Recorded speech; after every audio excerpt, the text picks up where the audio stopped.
we thought we were going to join by Sarah Parsons Walter. We're actually going to be joined by her co-author, Stephen G. Mandis. New book out this week, What Happened to the USMNT? The Ugly Truth About the Beautiful Game. Stephen, thanks for hopping on for a few minutes and joining us. Thank you. And Stephen, look, we got to ask, it doesn't sound like Sarah had much of a good explanation for not being on. Yeah, she just gave birth to a baby girl, so we'll accept that. Are we breaking news? Yeah, we'll definitely accept that. We could be. Maybe we shouldn't tell that because maybe she hasn't had time to tell her family. Yeah, family will be finding out about it, listening to radio interviews. Stephen, congratulations so much on the book coming out. We encourage people to go out and get it. At the end of the show, we'll let you tell people where they can get it. Why don't you talk to us a little bit about the genesis of where the book came from with you working with Sarah on it? Sure. I had written a book called The Real Madrid Way, which was my introduction to soccer. And then from that, I then wrote a book with Sarah called What Happened to Serie A, the Italian league, like why was it good in the 80s and 90s, and then it started declining in the 2000s, and why was that, and why we thought there'd be a revival. And then people started to contact us and say, why are you writing about Italian soccer? Why don't you write about the U.S. men's soccer team? Like, what happened? And we thought it was a good question. So we started off on the project because everyone had very definitive views that had never really been challenged in a rigorous academic way. So right before you came on, we had Jim Curtin on, the head coach of the Philadelphia Union. We were talking to him about CONCACAF and how well they're doing and the possibility of being the first MLS team to win that. Why is it, if MLS is starting to pick up, why is it that the U.S. team has so much difficulty competing internationally? Yeah, so it's interesting. It's not really it has not been a talent issue. So many of the reasons people told us we didn't qualify were trying to address some sort of talent or development basis. The U.S. had enough talent to qualify. The thing is actually there's a lot of unique things about a World Cup that people don't really understand. The first is the World Cup is actually not a competition of nations. It's a competition of zip codes, first and foremost. So many people don't realize this, but many of the countries, the players come from very small places within their country. So take France, which just won the World Cup. The majority of the players came from poor immigrant suburbs in Paris and Lyon who played street soccer together growing up, and then eventually they were identified and then brought to a national academy called Clairefontaine. Or in Germany, the majority of the players come from just 2 states in Germany.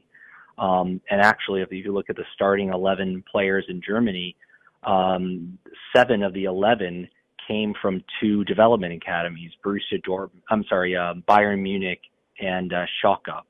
And the majority of their team comes from 4 development academies.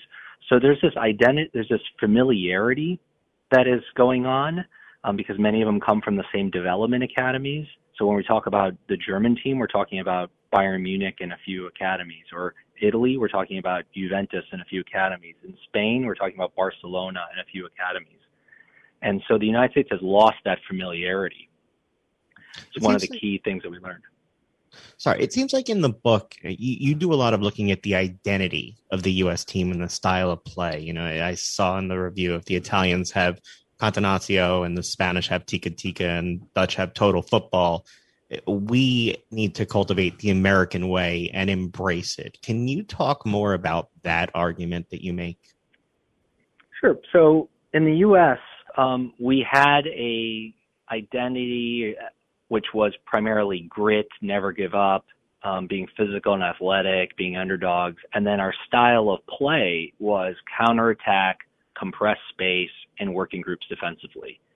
And as the U.S. got better in talent, we started to believe that we could compete with soccer powers on their own terms, or we needed to show somehow progress in that way against CONCACAF countries that we would rank higher than. And so all of a sudden people said, oh, let's adapt a more aggressive or proactive or possession-based style. And Jurgen Klinsmann was sort of a result of that thinking, not a cause of it, a result of it. And what happened with that is that with we started to play one way against CONCACAF countries we were ranked higher than and could be proactive with. But then when we went to the World Cup and we played Belgium, we would revert back to a counterattacking style, which the U.S. kind of termed ugly. That's one of the reasons why we call the book is one of the ugly truths is that we actually can win playing in that what many experts would say is an ugly defensive style.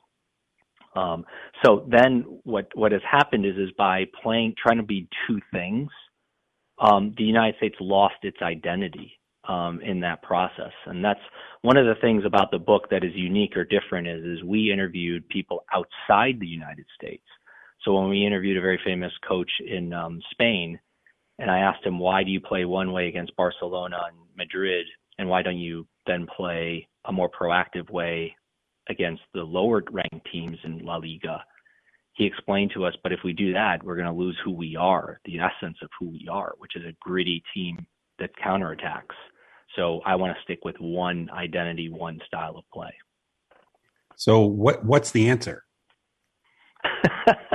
I know that's a very broad question, but we sit there and we look at it, and as Americans, we get very frustrated because we're seeing these developmental teams. You know, we're lucky enough to be in Philadelphia, and the Union have a great developmental program. And you see these guys get good at very young age, like Brendan Aronson and McKenzie, and then they go abroad, but they can still play for the U.S. men's national team. Can they come back here and play together and develop an identity, or do they individually lose the identities and not mesh well when they go to these teams abroad? Yeah, so that's actually good. So Philadelphia Union are actually an important part of the solution, because what should happen and what we guess will happen is that the majority of the U.S. men's national team will come from 2 to 3 or 4 academies, youth academies. So they'll come from Philadelphia Union, they'll come from FC Dallas, and probably 1 or 2 other academies. And then they will become familiar with each other in a style of play. They'll have trust with each other. And that's what's happened elsewhere around the world. The United States actually has struggled in part because, put this in perspective, in 1994, we had Mission Viejo, where the players primarily trained together. There were some others that came from Europe, but they all worked together in Mission Viejo, kind of like the 1980 Olympic hockey team practicing together for a long period of time. Then the team by 2002, there still was a familiarity. Our development academies were the University of Virginia, UCLA, and IMG Academy. The majority of the 2002 team came from those 3 places.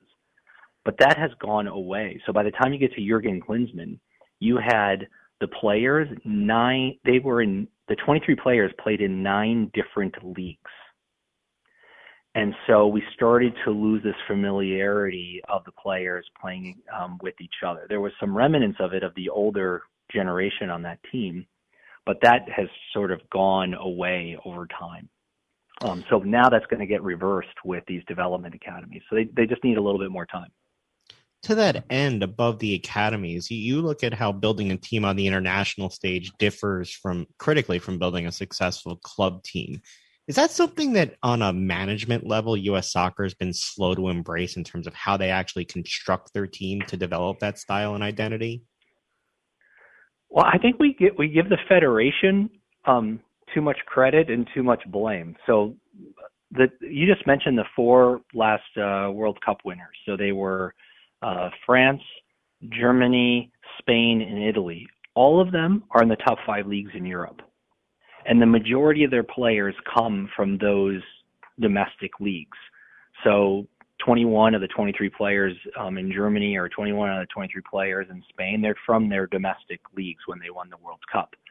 And so they have this inherent advantage. And so when people give credit to the federation or give credit to of Germany or Spain for winning the World Cup, they really should be thanking Bayern Munich and Barcelona's development academies.